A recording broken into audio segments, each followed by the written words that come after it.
Hello, everyone. I'm Lee Carroll. And I'm Monica Morani. I want to welcome you to a program. It's the first of a series. It's something that I've wanted to do for some time, and we're calling this Topics for Our Times. This will be a brand new free series. It'll happen just whenever it happens, so watch for it. And I'm going to call these human stories that can heal the heart. Human stories that have healed the heart. About things that often go unspoken. So much in our society, things around the world that are simply kept under the covers, under the hood, and you just don't talk about it. And yet these are things that are everywhere, and these are things that will heal the heart. Stories of compassion, compassionate action, and journeys of forgiveness. Are you interested? I hope so. And our first guest, I'm going to let Monica tell you all about her. So we have joining us today a beautiful angel by the name of Eliza Anne McDaniel. And I'm going to just read to you something that is on her website.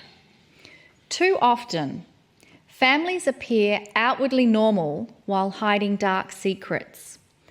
Behind Closed Doors, her first book, unveils a true life journey of child sexual abuse, breaking the silence once and for all, and inspiring others to do the same. Told in a narrative that spans generations, the novel reveals the insidious nature of pedophilia and the challenge to find self-worth, self-love, and a life of dignity after unspeakable betrayal. And so please, dearest Eliza, brave and courageous as you are, share with us your story and the journey that eventually led you to self-healing. I am really grateful and thankful to be here. And it has been a very, very long journey for me, actually like in two parts. So going to my childhood, my dad was, and I didn't even realize this until I was in my 40s, my dad was a pedophile. And not only did he molest and rape myself and my twin sister, but my other two sisters, a lot of our friends and their friends, and whoever he may have during his lifetime. If it's okay, I'd like to just read a poem, and it would be kind of give you an idea of what I went through without going into so much detail. And I wrote this several years ago after I was healed. And I wrote this in memory of my mother. So in my younger years, an emotional mess, mental, sexual, physical abuse, how could I be blessed? A loving daddy I thought I knew, but the love he gave was not so true. So many cross signals of affection shattered my being, becoming disconnected.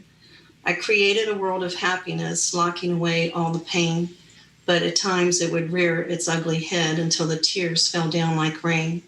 I always felt so all alone, no one could ever see. The fear of footsteps at my door and no one to rescue me.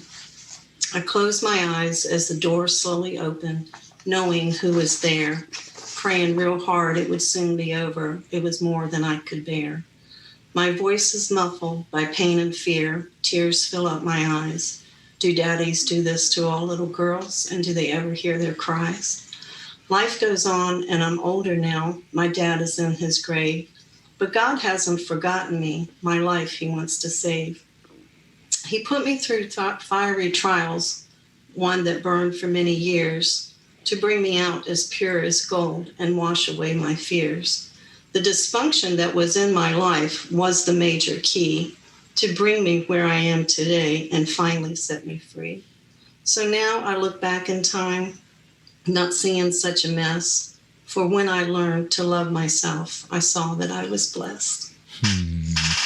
And that is just, forgive me to interrupt, but that is so beautiful and so touching. I was holding back the tears, of course, and I'm sure there were many watching who were just letting those tears flow. And tell us that defining moment where you realized, that pain, you had to kind of break free of that. And some people never do. So what was that for you? And the other thing, too, that was fascinating just in what you've said is that it took you till your 40s to realize who he was. Right. And even though all of this had happened. Now, I also know as we talk that you're not just talking about your life. You're talking about tens of thousands of women who eventually may even watch this program and giving them some hope on what you've done. Right. Yeah. And with the child trafficking coming out now, that the light's being shed on that darkness, I think now's the perfect time for people like me to come out and share, because it's not only the child trafficking. This is in our homes. It's in our churches and schools. I mean, it's everywhere. It's in clubs. And most people don't say anything because the abuser normally knows how to keep their victims quiet by threatening them or whatever, they choose to do. For my dad, he did threaten us. He always carried a .38 with him. And he would tell us, I will kill you. I will kill you. So between that and his temper and the grooming at age 4.5 or 5 years old, it kept our mouths shut for a long time. And none of us had ever come out. It wasn't until I went through this long journey that, and through the healing process, that I was able to share my story. And I wanted to share my story to help others like myself, that through forgiveness, it sets you free. And a lot of people will throw their hand up at forgiveness. They will get mad and because they're not ready to forgive. They'll say, how can I forgive somebody for doing what they did to me? And, everybody will be able to forgive in their own time, but I'm here to share that when you do forgive from your heart, it is a feeling like no other. I felt the love of Spirit all over me, and it seemed like my ancestors and everybody was over me, and it was such an amazing feeling. I can't even describe how beautiful it was. And I was set free from all the pain inside of me. So now I can look back on the things that had happened, and there's no pain attached to it. And during my life, when I wasn't healed, I always say, if you don't heal from what hurt you, then you'll bleed on those that didn't cut you. And that's true. That is so true, because you take out all those those emotions, the anger and the guilt and the shame and the hatred and unforgiveness and all of that. You take that out on your loved ones. There had to be some kind of a defining moment, I would imagine, when you said, I'm going to work this out. Not necessarily the books that you're going to write, but for yourself, instead of carrying it like most do. Yeah. Well, I think what happened that got the ball rolling was when I was 24, I found out my dad had pancreatic cancer. And when I turned 25, he was in the hospital, and he was on his last weeks or however. I was asleep one morning, and he called and asked me to come up to the hospital. I said, are you okay? He goes, yes, I just need to talk to you. And I said, okay. So I drove up to the hospital. And at this point, he used to weigh about 265 pounds. At this point in time, he was about 75 pounds. So he was laying in the bed with all the machines and everything connected to him. And when I walked into the room, he patted the side of the bed and told me to come sit down. Now, remember, I'm 25 years old and I'm not healed yet.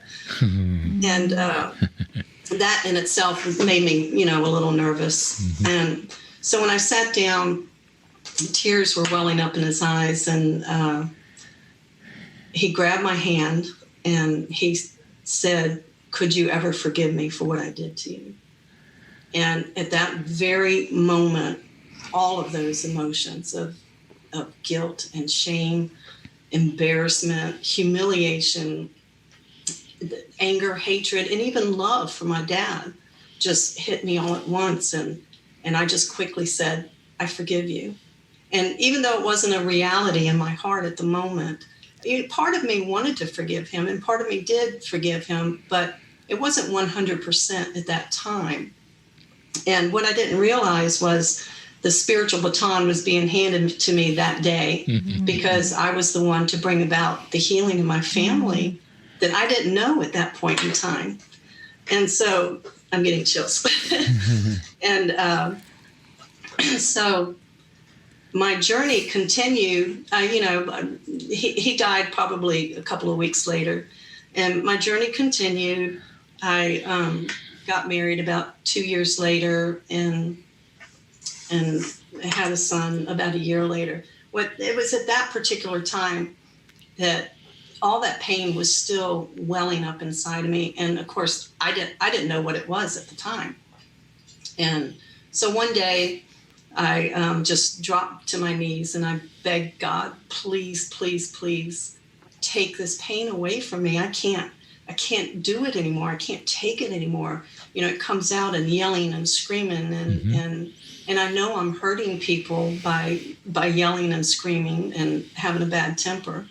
And I did. I must have cried for an hour or so, begging God to please take the pain away from me. And then a few years later, the strange journey began, which is in book 2, by the way. Yeah, let's right now. Maybe it's a good time or not time, but you can fill in the cracks. The difference, outstanding, between book 1 and book 2. Okay, so book 1 is basically it's an introduction to my family before I was born, my parents, and all the way up to my 40s until I started wanting more spiritual things in my life and just having a godly life. And so with that being said, a friend of mine, which I call Granny, she used to have spiritual gatherings at her home. And she would bring in awakened ministers, those that came out of the church system and that would come in probably once a month and teach. And boy, I just fell in love with that. And after a while, I started helping her bring in ministry. Well, I brought in this one man, and pretty soon we became really good friends, him and his wife and kids and my family at that time. And as the months went by, he had come down to my house one time, and him and I used to go out for a walk because nobody else wanted to go for a walk, but him and I did. So we would enjoy the walk around the neighborhood. So one day he took me, asked me if I wanted to go for a walk, and I said, yeah. So when we started our walk, all of a sudden his demeanor changed and he got really serious. And I said, what's wrong? And he goes, I really need to talk to you. He said, I was driving one day and spirit came upon me so strong and just pulled me over. He goes, I couldn't drive. He said, your life as you know it is about to change.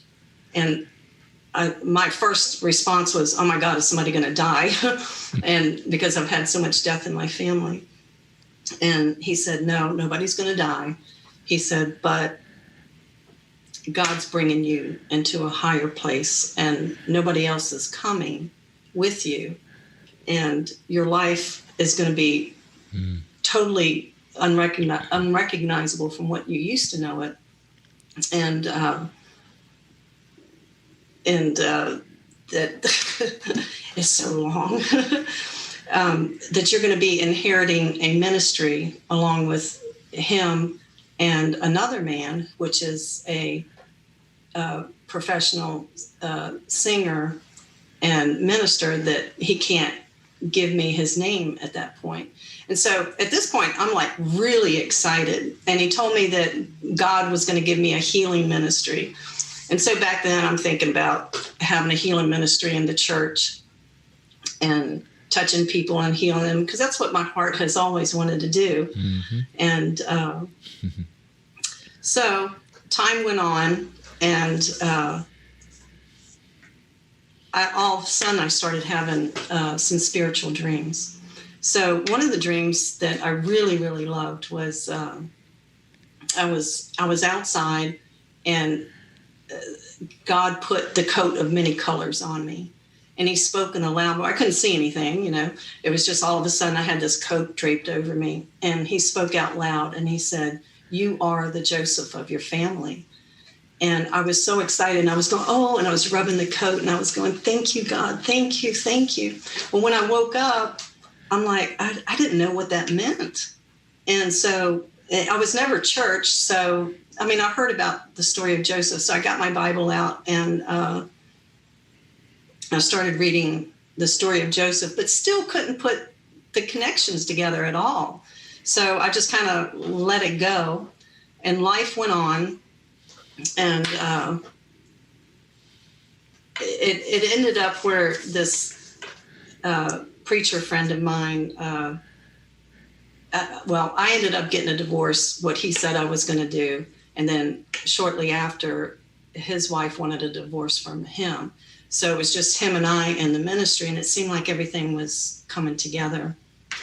But long story short, he ended up taking me for everything I had. Mm-hmm. So I lost everything, and that was another person that I had to forgive. And it was like 3 days later after he left that I found myself on my knees again, crying out to God. And I just said, "I forgive you.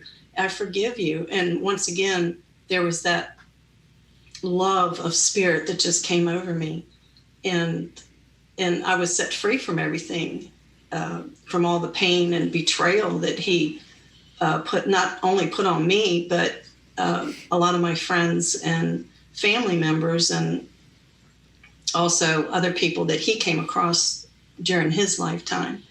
But what I found out was it was because of that particular journey that healed me from my past wounds. And because he was the only person that I could share those horrible times with and get it out in the Mm-hmm. open. And he was always there for me, mm-hmm. and helping me with that. And, as strange and complicated as that particular journey was, my healing came out of that. And for that, I'm forever, ever grateful.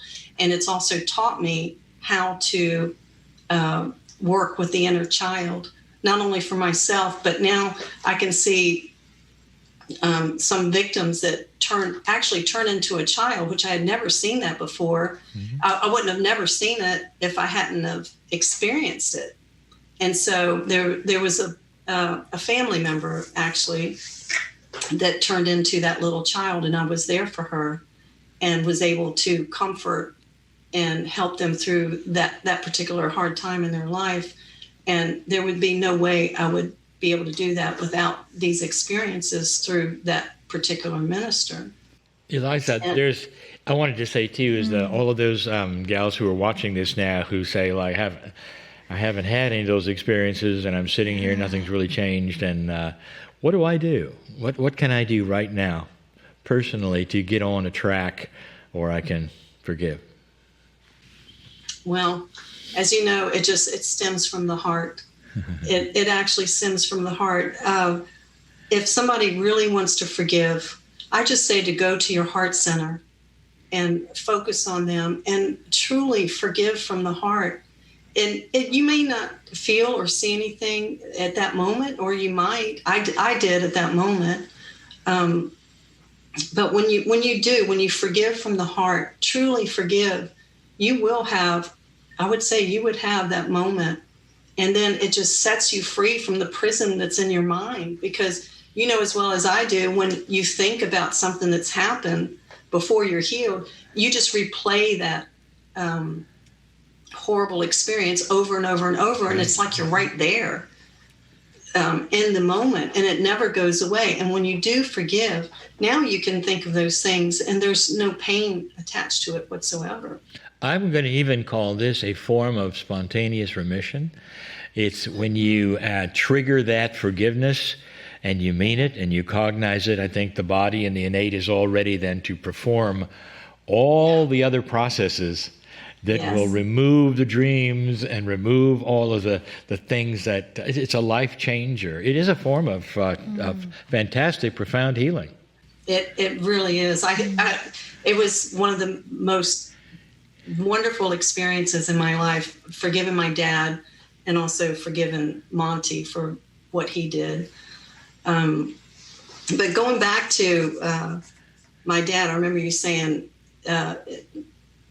how people think that everything's normal in their household. And even though it was normal in my household, deep inside I knew there was something wrong with it.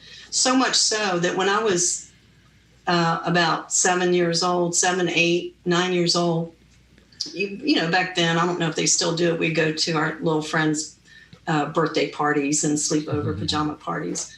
Well, I would lay there after everybody went to bed, you know, all the girls would be laying all over the floor. And I would be laying there waiting for the dad to come in to molest me. That's how I thought everybody did. That's what I would go through my little 7-year-old mind. And I would lay there wide awake to wee hours of the morning. And of course, that dad would never come in. So in the morning, I would try to think of things of why he didn't come in and molest me that night. You know, or maybe there was too many kids there, or maybe his wife wasn't asleep yet, or whatever. I would just try to figure that out in my mind, but it would never happen. And that's pretty sad, you know, because that's how normal it was in my childhood home. So how can those who are in that home situation, you went to the friends whose father did not come in and molest you, what advice can you give for those who might be able to look on other girls who might be having a terrible experience? How can they help them? How can they help the families? Or what advice is there for alerting, I guess, the authorities to behaviours that are just not acceptable? You know, that really is a tricky situation because you don't know what that, if it's the father, you don't know what he's going to do or what he's capable of. If that, for me growing up, we were petrified because we knew our dad would kill us. At least that's what he put into our minds. Yes. But you don't know when you come across a different family, you don't know what you're getting into. And they could come after you. So I guess the best way is just, I would want to help. I wouldn't care, me personally. I wouldn't care. I would do it. I would do it like that. Yeah. But you do have to watch, and you have to sum up the situation. Maybe there's a way to plan it out to get the child away from the home, or even the teenager away from the home, and then call the authorities. I don't know. Every situation is different. Yeah. I think your story is such an inspiring one for gals who've been through it and now are working the puzzle. So the two books, the name of the first one, as we know, Behind Closed Doors. What's the name of the second one? The second one is called Journey to the Heart. All right. And that's exactly what it was. It was a journey directly to my heart. I think the best medicine at this point in time is to, gals, if this fits you, if this is something you would like to see more or hear more about, go get the books. And tell us about the contacts. Yeah, the website where people can get a hold of those books. Yes, they're on ElizaAnneMcDaniel.com. That's Anne spelled with the E. There's also, I've got a few little podcasts that are up right now that a friend of mine and I are working on. Now, in the United States, you can order off the webpage, off the website. But outside of the United States, you'd have to get them off of Amazon. And the easiest way to do it is go up to the search bar and just type in Eliza Anne McDaniel. because I found out that there's lots of books called Behind Closed Doors and Journey to the Heart. That would be the easiest way. But also, I've written 2 screenplays as well. I've written a short screenplay and a long screenplay, just waiting for the right person to come along. And you never know. You never know. On that one. And don't be discouraged. I think the average time from screenplay to writing to fruition and green lighting is often 8 to 10 years. So, yes, I figured that out. Yeah. Yeah. But there's a lot of things in my books. Just in summary here, I wrote my books. I say I show my scars that others may heal. So I've been open and honest in the books, and the humiliation and the pain that came with it. But what I hope the readers can do is see how my life was, and how eventually I put my own puzzle pieces together. That I've had so many spiritual dreams and visions, and that has helped me along the way. And maybe they can use mine as a reference or a guidance to put their own puzzle pieces of life together and to help them heal. Absolutely. Exactly right. I think it's an example that no matter how much pain or suffering that someone is in, there is hope for you. Eliza is a living example that there is hope for you to be able to move beyond the pain and the suffering and the hurt that is there. And it begins with the journey of forgiveness, as Eliza said. And it's not an instant thing either, but it's a very healing thing. Yes. And it happens over time, I suppose. It does. But Eliza, you have had some things given to you as lessons, probably you're still working on. Yes, always. But the one that is so profound right now is how you have worked through this enough so that you're such a brave gal. Thank you. Yeah. For being here, for doing this, for speaking to the ladies. I know there's some right now that are going to go right to the site, get these books, and start a process because they're simply tired of what's going on, I think, from them personally. It is. And I am working on a 3rd book, hopefully to complete the trilogy, but who knows? There may be more after that. Who knows? There's a lot to share. Great. There's a lot to share. All right. Absolutely. Thank you so much for sharing your story with us. It's courageous, it's inspiring, and it's just filled with such love and compassion. And for anyone out there who has had similar experiences as you're listening into this, the more we can awaken to our higher purpose, our higher potential of the journey of self-forgiveness, we are providing a couch for others to also awaken and heal. And we're not sure where you are in the journey of your healing, if you've been affected by a similar circumstance, but just feel in your heart that all 3 of us right now are just sending so much love and support for your journey. We see you as perfect. We see you as healed and holding the joy in your heart. So once again, thank you so much, Eliza.